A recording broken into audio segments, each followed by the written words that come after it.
लोकसभा चुनाव 2024 की सतत प्रक्रिया के तहत अलवर सीट से राजनीतिक पार्टियों निर्दलीय उम्मीदवारों के नामांकन पत्र भरने के बाद चुनाव की धुंधली तस्वीर अब स्पष्ट नजर आने लगी है। आम चुनाव को लेकर जहां एक ओर प्रशासन मुस्तैद है, वहीं लोकतंत्र के सच्चे प्रहरी और चौथे स्तंभ की भूमिका का निष्पक्ष निर्वहन करते हुए अलवर बार एसोसिएशन के अधिवक्ताओं का आक्रोश खुलकर सामने आया। अलवर जिला बार एसोसिएशन के वर्तमान अध्यक्ष, पूर्व सचिव समेत अनेक अधिवक्ताओं ने एवन टीवी के संवाददाता हेमंत जैमन से खास बातचीत की। पहले बता दूं सीएसएस क्या होता है।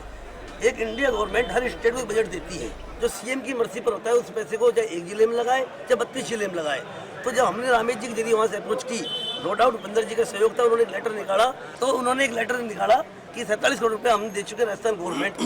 अगर आप चाहें तो इस पैसे को आप मिनिस्ट्री में काम ले सकते हैं, यानी उन्होंने स्पेसिफिक बजट कोई नहीं दिया। अब मैं आंकड़ों सीधे बता रहा हूँ, 48 करोड़ कह रहे हैं। नॉलेज के लिए 28.93 करोड़ रुपया राजस्थान सरकार गहलोत जी से माननीय भंवर चंद्र सिंह के द्वारा मिनी सेक्रेटरीट के लिए उस 48 करोड़ में से जो पिछली योजना में जो बजट आए थे सीएसएस, माननीय धारीवाल जी कोटा ले गए थे। तो हमने निवेदन किया, फिर हम वकील साथियों ने कि साहब हमारे लिए कोई पार्टी नहीं, अब राजस्थान सरकार के पाड़े में गेंद है। तो माननीय भंवर साहब 48 करोड़ में जिसको सीएम चाहे तो अपने जोधपुर में लगा सकता था, 28.93 करोड़ रुपए इस बजट के लिए लेकर आए। 48 करोड़ को बजट ही नहीं है। अच्छा, वो 28.93 करोड़ में से मिला कुछ? बिल्कुल काम चल रहा है, उसमें निवेदन है, काम चल रहा है। लेकिन अलवर जिले में जो वर्तमान में यह कोर्ट चल रही है, उस मिनी सचिवालय में जो कोर्ट परिसर बन रहा है, जो रेगुलर कोर्ट है, उन कोर्ट के लिए भी पर्याप्त परिसर नहीं है, न पर्याप्त पैसा है।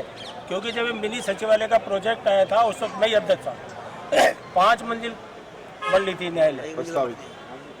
अब इन्होंने इसको 4 मंजिल किया। 4 मंजिल में आप अलवर की कोर्ट गिरना और वकीलों का कोर्ट आने नहीं, और वकीलों के चैम्बर ऑफ ले आप तक कोई पैसा नहीं दिया। मेरा मकसद यहाँ पर वकीलों के लिए यही है कि जब कोर्ट में आने का मकसद क्या, मैं जनरली कहीं भी जनसभा कवर कर सकता हूँ।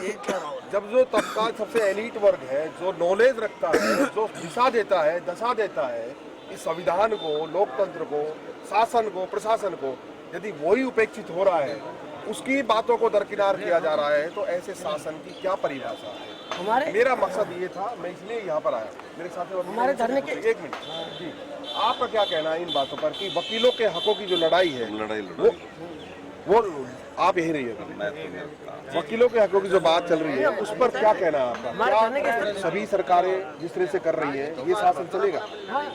पिछली बार भी लोकसभा चुनाव जब चल रहा था तो डॉक्टर जसवंत साहब आए थे बार में सारे वकीलों ने मिलकर उनका स्वागत सम्मान भी किया था, और डॉक्टर साहब के सामने ये बात रखी थी कि सारे वकील आपके साथ हैं, बशर्ते कि वकीलों के चैम्बर अलआउट होने चाहिए। डॉक्टर साहब भी उस टाइम जुमलाबाजी कर गए थे जैसे इनकी पार्टी करती आई है, और फिर से ये भूपेंद्र जी को लेकर आए हैं उसी जुमलेबाजी के लिए। सिर्फ और सिर्फ जुमलेबाजी चलेगी, धरातल पे कुछ नहीं आएगा। तो धरातल पे बताओ। मैं ये कहना चाह रहा हूँ कि हमारे अधिवक्ता गण का जब धरना चल रहा था उस समय राजस्थान में कांग्रेस की सरकार थी, और यहाँ के पावरफुल मिनिस्टर जूली जी यहाँ पर नहीं आए, और संजय शर्मा यहाँ के वर्तमान विधायक थे, उनकी गवर्नमेंट नहीं थी, फिर भी वो बिना बुलाए यहाँ आए और हमारे धरने को समर्थन दिया और उन्होंने आश्वासन दिया था। और जब जूली जी के कार्यालय का घेराव करने का यहाँ से आह्वान किया गया हमारे धरने से, जब जूली जी आए और जूली जी की बहुत यहाँ पे फतेह करी लोगों ने, और हार के उन्होंने कोई आश्वासन नहीं दिया। आश्वासन देना चाहिए था, जबकि गवर्नमेंट उन्हीं की थी। आश्वासन क्या, उनको काम करवाना चाहिए था। क्या मानते हैं सब चीजें जो चल रही हैं वो कहाँ तक उचित है? भाई ये सारी मांगे जो चल रही है उचित है, लेकिन अब तो जो हो चुका वो हो गया। 28 लाख का है 48, लेकिन अब की बार अब ऊपर मोदी की सरकार है। मैं तो सारे वकील साथियों से निवेदन करता हूँ, अब हमारे जो भाजपा के प्रत्याशी भूपेंद्र जी हैं वो एडवोकेट हैं, सुप्रीम कोर्ट में लॉयर हैं, और अब आप बीजेपी को ऊपर मोदी की सरकार है, राजस्थान में भजनलाल जी की बीजेपी की सरकार है। अब जो चैम्बर नहीं बने ना, ये हम लोगों की गारंटी है, मोदी के अलावा ये चैम्बर बनाए जाएंगे और ये चैम्बर बन के रहेंगे। एक पॉइंट और है, जिस तरह से वकीलों से बात करी हमने, यहाँ पे बहुत सारे वहाँ पूर्व अध्यक्ष और वर्तमान अध्यक्ष, सेक्रेटरी भी थे, सबके अपने वक्तव्य थे, सबके भी स्टेटमेंट थे, लेकिन जो बात यहाँ पर निकल के आई कि मुद्दा वही है जो शुरुआत से चला है कि कौन बाहरी है और कौन लोकल है। क्या मुद्दा वकीलों का कोर्ट था, परिसर था, वो 5 मंजिल से कम कर दिया गया, बजट नहीं मिला।